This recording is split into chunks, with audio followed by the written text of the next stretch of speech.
Hello friends, ഇന്നത്തെ വീഡിയോയിലേക്ക് എല്ലാവർക്കും സ്വാഗതം കേട്ടോ. അപ്പോൾ ഇന്നത്തെ പരിപാടി എന്താണെന്ന് വെച്ചാൽ എനിക്ക് ഹോസ്പിറ്റൽ ബാഗിലേക്ക് എനിക്ക് കുറച്ച് സാധനങ്ങളും കൂടെ മേടിക്കാനുണ്ടായിരുന്നു. കുറച്ച് സാധനങ്ങളൊക്കെ ഞാൻ മറ്റേ മീഷോന്ന് മേടിച്ച് വെച്ചിട്ടുണ്ട് കേട്ടോ. അതിൻ്റെ ഒരു വീഡിയോ ഞാൻ ഇടാം. ഏതൊക്കെ സാധനങ്ങളാണ് എത്രയൊക്കെ രൂപയെന്ന് വെച്ചിട്ട് ഞാനത് ഇടാം കേട്ടോ. അങ്ങനെ കുറേ നേരം ഞാൻ ഒരുങ്ങി നിൽക്കുന്നു. മക്കുവാണെങ്കിൽ കാർ ഒഴുകിക്കൊണ്ടിരിക്കുകയായിരുന്നു. അങ്ങനെ അമ്മേനെയും മക്കുവിനെയൊക്കെ ഒരുക്കി പേടിച്ച് ഞങ്ങൾ പോവുകയാണ് കേട്ടോ. അപ്പോൾ അങ്ങനെ പോയിക്കൊണ്ടിരിക്കുമ്പോഴാണ് വീട്ടിൽ പുതിയ ഫ്രിഡ്ജും വാഷിംഗ് മെഷീനും എടുക്കാമെന്നൊക്കെ വിചാരിച്ചത്. അപ്പോൾ ഞങ്ങൾ കാറിൽ നിന്ന് എൻ്റെ ഏട്ടനെ വിളിച്ച് ബത്തേരിക്ക് ഞങ്ങൾ വരുന്നുണ്ട്, അപ്പോൾ ഇന്ന് നോക്കുന്നുണ്ടോ, വാഷിംഗ് മെഷീൻ എടുക്കാനായിട്ടാണ് പോയത്. അപ്പോൾ നോക്കുന്നുണ്ടോ എന്ന് ചോദിച്ചു. അപ്പോൾ പറഞ്ഞു എന്നാൽ നമുക്കിന്ന് പോയി നോക്കാമെന്ന് പറഞ്ഞ് ഞങ്ങൾ ഈ പ്ലാന്റിൽ പോയി നോക്കിയതാണ് കേട്ടോ ഇത്. അങ്ങനെ ഒരു ഫ്രിഡ്ജും വാഷിംഗ് മെഷീനൊക്കെ എടുത്ത് ഞങ്ങൾ അവിടെ നിന്ന് ഇറങ്ങി.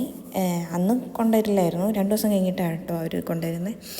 ഇറങ്ങി ഞങ്ങൾക്ക് ഈ ബാസ്ക്കറ്റില്ലേ അതൊക്കെ മേടിക്കണമായിരുന്നു ഹോസ്പിറ്റലിലേക്കുള്ളത്. അപ്പോൾ അത് മേടിക്കാനായിട്ട് നിൽക്കുക കേട്ടോ. മക്കു അത് ആരെയോ വിളിച്ചുകൊണ്ടിരിക്കുകയാണ്.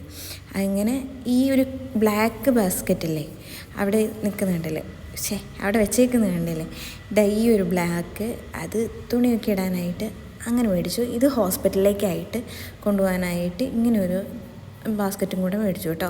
അത് കഴിഞ്ഞിട്ട് അതൊക്കെ മേടിച്ച് കഴിഞ്ഞിട്ട് ഞങ്ങളൊരു ഹോട്ടലിൽ കയറിയിട്ട് ചായ കഴിച്ചു. മക്കുവാണ് ആ പഴത്തിൻ്റെ മുകളിലിങ്ങനെ തേങ്ങ ചിരവിയിട്ടത്, അത് മക്കു മേടിച്ചു കേട്ടോ. പഴം ഇഷ്ടമല്ലാത്ത ആൾ അത് മേടിച്ചു. എന്നെ ഞാനും അമ്മയും ഓരോരോ ഉള്ളിവടയും കഴിച്ച്, പിന്നെ കട്ടനാണ് കേട്ടോ ഞാൻ ഓർഡർ ചെയ്തത്. ചായ അതും കഴിച്ച് ഞങ്ങൾ അവിടുന്ന് ഇറങ്ങി കേട്ടോ. അവിടെ നിന്ന് ഇറങ്ങിക്കഴിഞ്ഞിട്ട് പിന്നെ കുഞ്ഞുവാവയ്ക്ക് ഇടാനായിട്ട് എന്തായാലും വെള്ളമുടുപ്പ് വേണമല്ലോ, ഇതൊന്ന് കഴുകിയിടണം.